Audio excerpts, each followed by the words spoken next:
Hi everyone and welcome to another Collectomaniac video. Now today we have the first of two videos following on from the unboxing video that I did last week, and before I get started I'd just like to thank everyone for their support on that video. It was a little bit different to my usual ones, however it's the first of a few different types of videos that I'm going to be introducing onto the channel within the next few months. As some of you may or may not know, I don't just collect 1/6 scale custom figures. I collect full-scale busts. I have a large Alien and Predator collection. I'm a huge Star Wars fan. I also collect a lot of different sneakers. I have a large collection of hats. So yeah, I'm just going to mix things up a little bit. But anyway, without further ado, let's start with the piece that you see in front of you. This is Ghostface Society, the Executioner original concept, created by the one and only One's Customs. The set consists of the Ghostface piece itself, a stand, a few different weapons, and of course the COA. Last but not least, One also included some of his design sketches, which I'll do my best to show, but due to the light within the environment that I'm filming, it may be a little more difficult. So I can always follow this up with some pictures if you're all interested.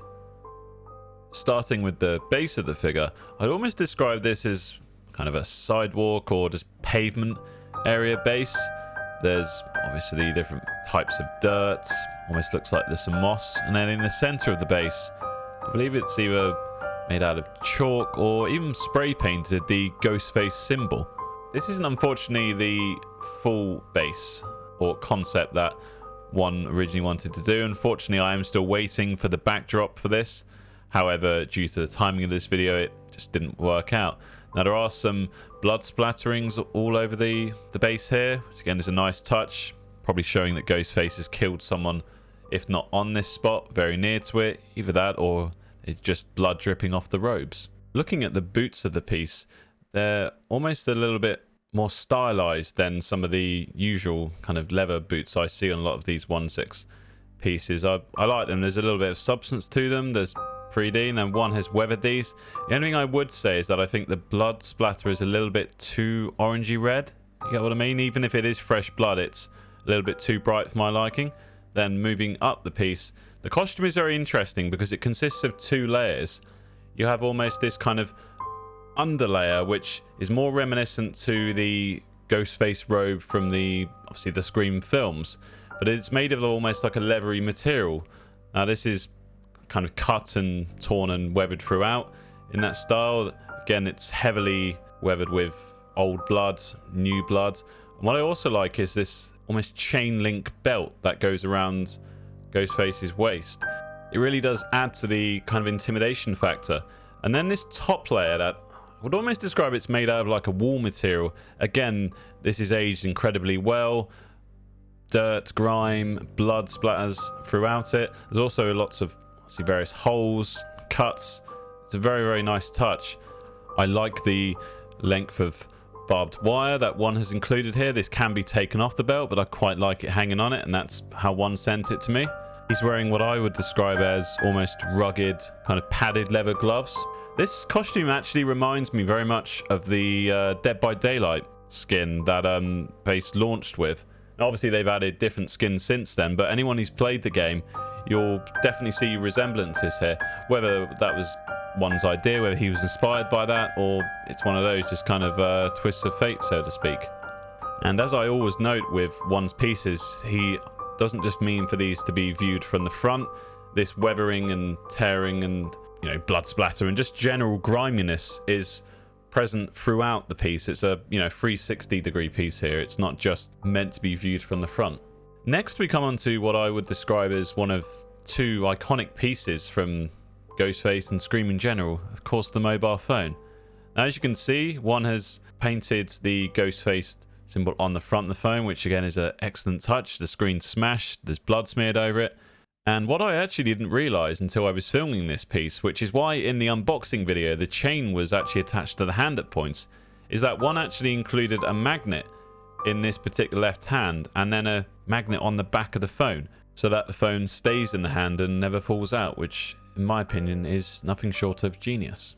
The first of the included weapons with this piece is of course a knife. Now, this is almost what I would describe as a very kind of barbaric and primitive knife. The shape of it, it doesn't look like it's particularly sharp, but I'm relatively sure it would have been. It's caked in a mixture of new, old blood, which is what it gives it that kind of almost dark red / grey tone. And a really cool touch, as you can see, is that on the handle of the knife, one did include the Ghostface symbol, which really just personalizes all of these weapons, in my opinion.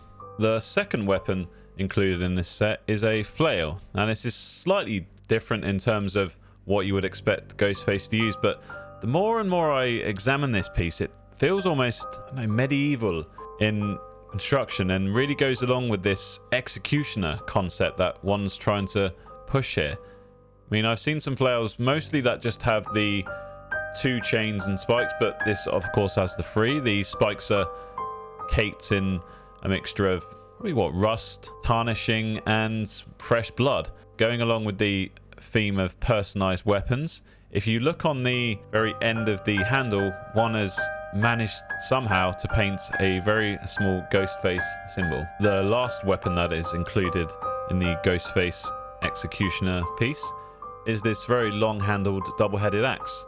It's weathered exactly what I would expect from a one's customs piece. There's scratches, little dents on the end. It's caked in, again, a mixture of old and fresh blood, which the color is perfect, in my opinion.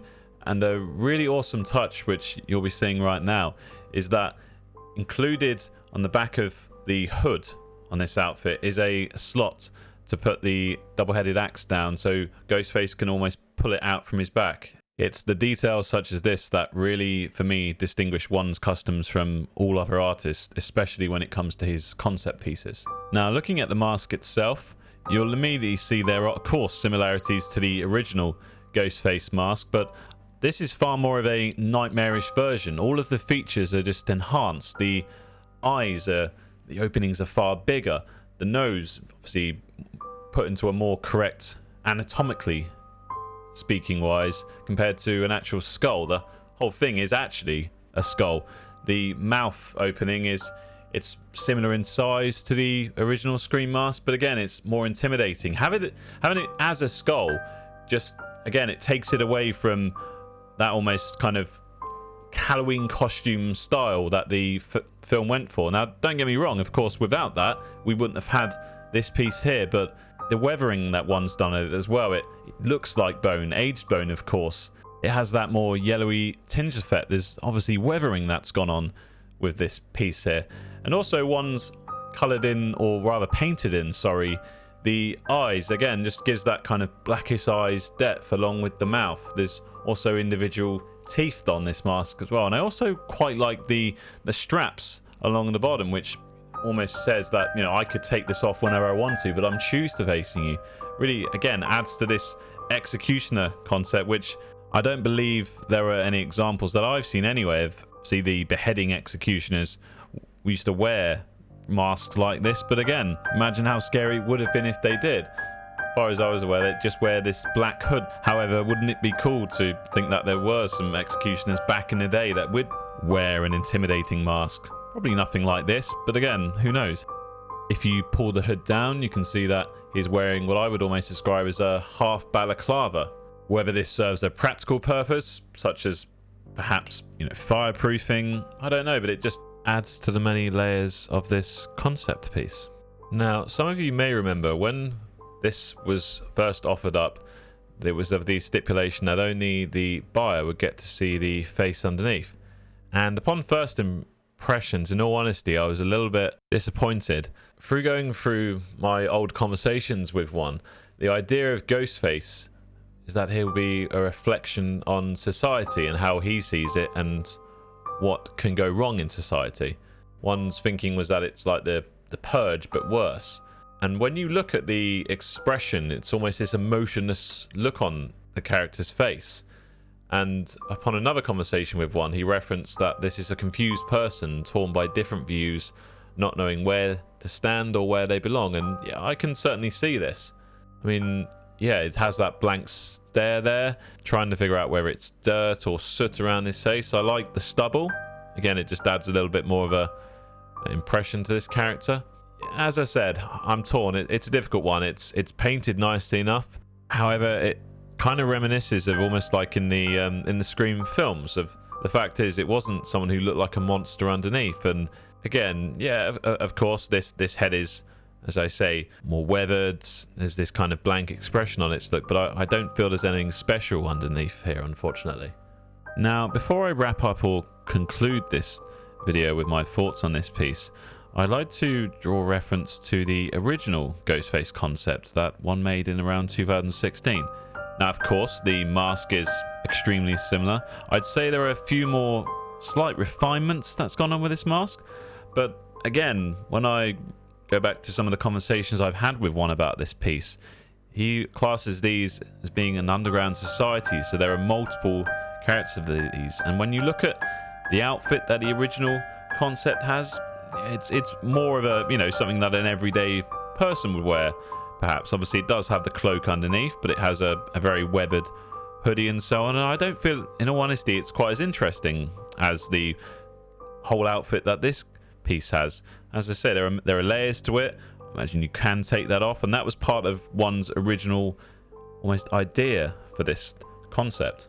I'd also like to add here that the conversations I'm referencing to one they're around 3 years ago, and I did try to get some more information to just try and give his insight on these pieces, but unfortunately, as you guys will know, he's a busy man and it just didn't work out this time.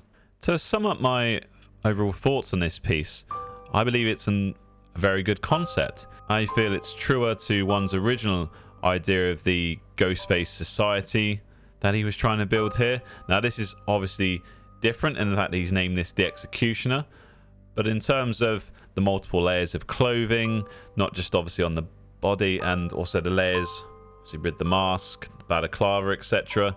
Again, that's truer to the conversations and original concepts I believe one was aiming for with this. Now, I can't lie and say that I was a little bit disappointed with the knife. Again, I am referencing conversations that are a few years old, but the knife that came with the original Ghostface concept I feel was far more iconic. And one had originally, when he was speaking about making a second figure, had said that that was only half his vision, but I don't see it in this knife. And I really think the flail's a great touch, the addition of the mobile phone. And so overall, I'm relatively happy with the weapons. I like the way you can store the axe behind the back, really adds to the concept. And I suppose, again, when I reflect on the face underneath, I suppose it makes sense given the whole idea one was going for, that it wasn't, you know, some kind of monstrous visage, but again, it just didn't feel like it was anything special for me. I'd certainly be interested if one was going to continue this Ghostface Society concept line to see what he came up with next. I hope everyone enjoyed taking a detailed look at this piece. And yeah, if you did enjoy the video, please give it a thumbs up. If you're not already subscribed to the channel, then please do so. Just means you'll get notifications when the next one goes live. Thank you everyone for watching this Collectomaniac video. I'll see you in the next one. Goodbye.